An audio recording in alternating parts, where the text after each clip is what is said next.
আসসালামু আলাইকুম। Jamie kitchen house থেকে জেমি বলছি। বরাবরের মতো আজকেও আর একটা রান্না নিয়ে আপনাদের সামনে হাজির হলাম।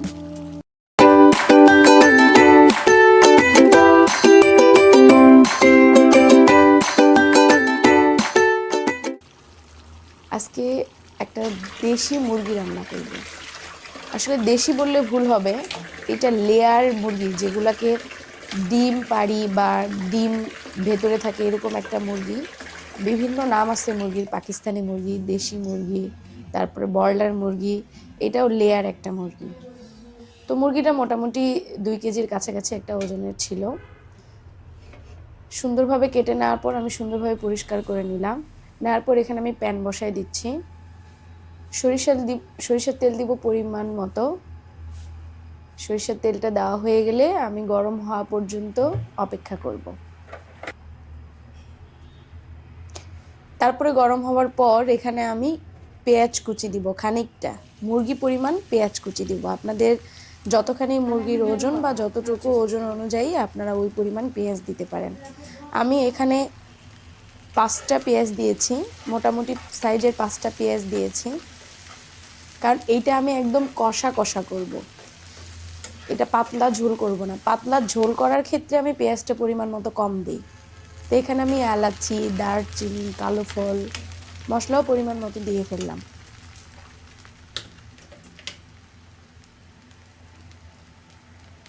সরিষার তেলে যখন আপনি পেঁয়াজটা ভাজবেন তখন এরকম কিন্তু একদম ফেনা হয়ে যায়। তো এই পর্যায়ে আমি বাটা মশলা দেবো, আদা, রসুন, জিরা একসাথে আমি বেটে রাখি, সেই মশলাটাই দিয়ে দিব। আর মশলাটা তেলের উপর একটু ভেজে নেব, মশলাটার পানি শুকানো পর্যন্ত এটা একটু নাড়াচাড়া করে নেব। তারপর আমি একটা একটা একটা করে উপকরণ দিয়ে ফেলব। এখানে আমি পানি অ্যাড করলাম। পানিটা আসলে বোঝা যায় না, সরিষার তেলের ফেনার কারণে কতটুকু পরিমাণ পানি দিলাম এটা বোঝা যায় না। তো যখন পানিটা দেওয়ার পর ফেনাগুলো শুকায় যায় তখন বোঝা যায় যে পানিটা ঠিক হলো কিনা বা আরেকটু দিতে হবে কিনা। আমার এই পর্যায়ে গিয়ে মনে হচ্ছিল আরেকটু পানির প্রয়োজন, এই জন্য আমি আরেকটু পানি দিয়ে নিলাম।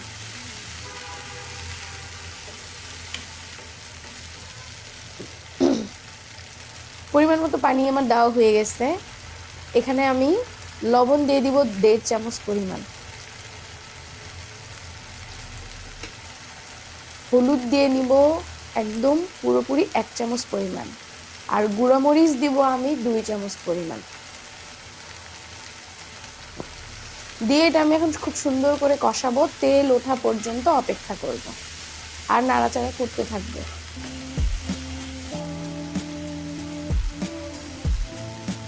এই যখন পানিটা প্রায় শুকানো পর্যায়ে, এই পর্যায়ে গিয়ে আমি কাঁচামরিচ দিয়ে নেব। কাঁচামরিচ দেওয়ার পর আমি শুকনা মরিচও দেব। তার মানে মরিচে আমি 3 ধরনের মরিচ এখানে ইউজ করছি। একটা হলো গুঁড়া মরিচ, কাঁচামরিচ আর শুকনা মরিচ। এই মুরগিটা যখন আমি রান্না করি তখন আমার কাছে মনে হয় হাঁসের যে একটা শক্ত শক্ত হাড়, এই মুরগিটাও রান্না করতে আমার ওরকম একটা মানে আসে যে মুরগিটা আসলে হাঁসের মতো আর কি। তো এই মুরগিটা কিন্তু চামড়া সহ একটু হাঁসের মতো করে পুরায়ে কেটে ধুয়ে একবারে রান্না করলেই মজা লাগে। তো আমি মুরগির গোশগুলো দিয়ে নিচ্ছিলাম, দিয়ে আমি এখন উল্টাপাল্টা করে নিচ্ছিলাম। মানে এই পর্যায়ে মোটামুটি কষাই ফেলবো, মানে একদম কষা কষা করে তেল ছাড়া করব। তারপরে আমি এখানে পানি অ্যাড করব।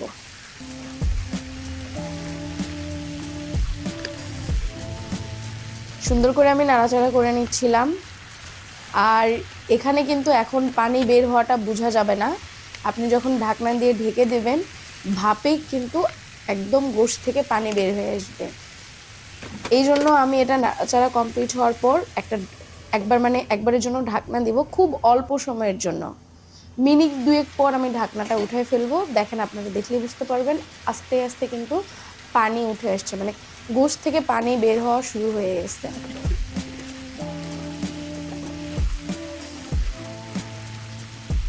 আমি ঘন ঘন কষাই নিচ্ছি আর পাশের চুলাতে আমি পানি গরম দিয়েছি। গোশে আমি গরম পানি ইউজ করি বা ঝোলের তরকারিতে গরম পানি ইউজ করি। আমি এই পর্যায়ে আবার একবার ঢাকনা দেব। এইবার আমার মনে হলো যে আমার যে পানিটা বের হয়েছিল আগের বারে গোশ থেকে, এইবার ঢাকনা দেওয়াতে সেই পানিগুলো আস্তে আস্তে শুকায়ে গেল আর একদম সুন্দরভাবে তেল উঠে আসছে। যেহেতু তেল উঠে আসছে, শুকায়ে গেছে, সেহেতু এখানে আমি গরম পানি দিয়ে দিব, পরিমাণ মতো গরম পানি দিব। এই মুরগির গোশটা কিন্তু সেদ্ধ হতে বেশি সময় আসলে লেগে যায়, একদম অনেক বেশি সময় লাগে বলা চলে। গরুর গোশ যেমন সিদ্ধ হইতে একটা টাইমের প্রয়োজন, এই মুরগিও সেদ্ধ হইতে একটু বেশি সময় লাগে। তো এই যে ঝোল টোল দিয়ে আমি একদম ঢাকা দিয়ে দিলাম। একদম 10 মিনিট পর আমি ঢাকনাটা উঠাবো। উঠায় দেখি পানিটা আমার মাঝামাঝি পর্যায়ে চলে আসছে। আমি একটু নাড়াচাড়া করে ঠিকঠাক দেখে আমি আবারও ঢাকনা দিয়ে দিব। এই ঢাকনাটা একদম পানি শুকানোর আগ মুহূর্ত গিয়ে আমি ঢাকনাটা উঠাবো।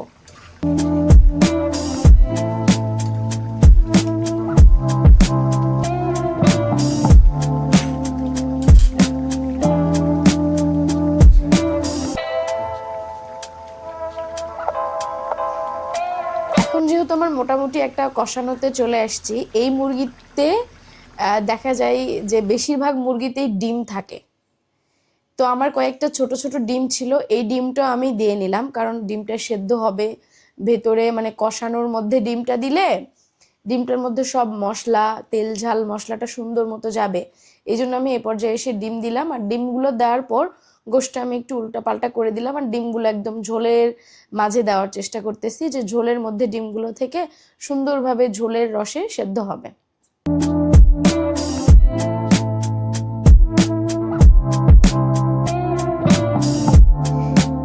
এই তো আমি এখন আবার 7 থেকে 8 মিনিট এটা ঢাকনা দিয়ে ঢেকে রাখবো, আর হিটটা একটু কমায় দিব এখন। এ তো মুরগিটা একটু কম সিদ্ধ হয়, খুব বেশি হিটে রাখলে পানিটাই মরে যাবে, কিন্তু দেখবেন সেদ্ধ হতে একটু কম সময় লাগবে। এই জন্য আমি হিটটা কমায় দেব, আর একটু একটু করে কষাবো, একদম তেল ছাড়া ছাড়া পর্যন্ত কষাবো, কারণ এরপরে আমি ঝোলের যেটা যেটা আর কি থেকে যাবে, ঝোল শুকানোর পর যে অংশটা থেকে যাবে সেই অংশতে যেহেতু আমি নামায় নেব, এই জন্য আমি একটু ঘন ঘন ঢাকনা উঠিয়ে কষাই নিচ্ছি। দেখেন আস্তে আস্তে কিন্তু আমার তেল ছাড়াটা শুরু হয়ে গেছে।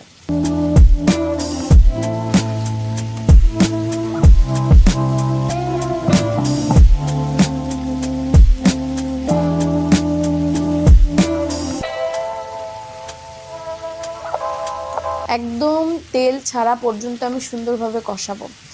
আর এই মুরগিটা পাতলা ঝোলের থেকে আমার মনে হয় কষানোই বেশি ভালো লাগে।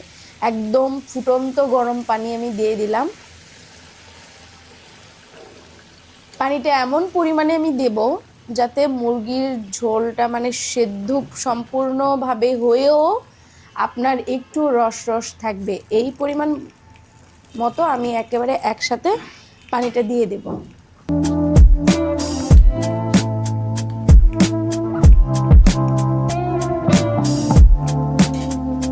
এখানে আমি ঢাকনা দিয়ে একদম 10 মিনিট পর্যন্ত ঢাকনা উঠাবো না, সেদ্ধ হতে থাক। 10 মিনিট পর দেখলাম যে আমার ঝোলটা একদম মাঝামাঝি পর্যায়ে চলে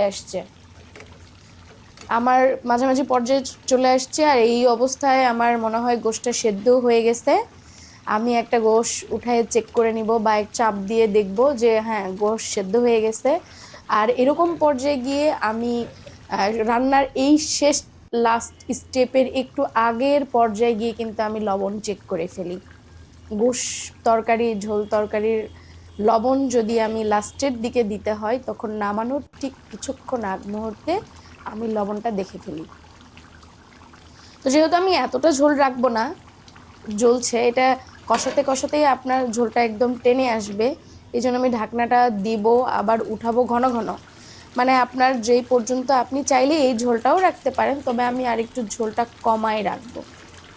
মানে মুরগির সাথে মাখা মাখা যে ঝোল, সেই ঝোলটা আমি রাখবো, জাস্ট একদম তেল ছাড়া না, মাখা মাখা একটা ঝোল থাকবে। তো আপনারা লেয়ার মুরগি ঠিক এভাবে ঘন ঘন মানে গরম পানি দিয়ে কষায় কষায় রান্না করে খাবেন, সত্যি অসাধারণ। আমার মতো করে রান্না করবেন, করে ট্রাই করে দেখতে পারেন কি পরিমাণ টেস্ট হয়। আসলে অনেক সুস্বাদু এবং লোভনীয় খাবার, এটা একেবারেই বলতে পারেন।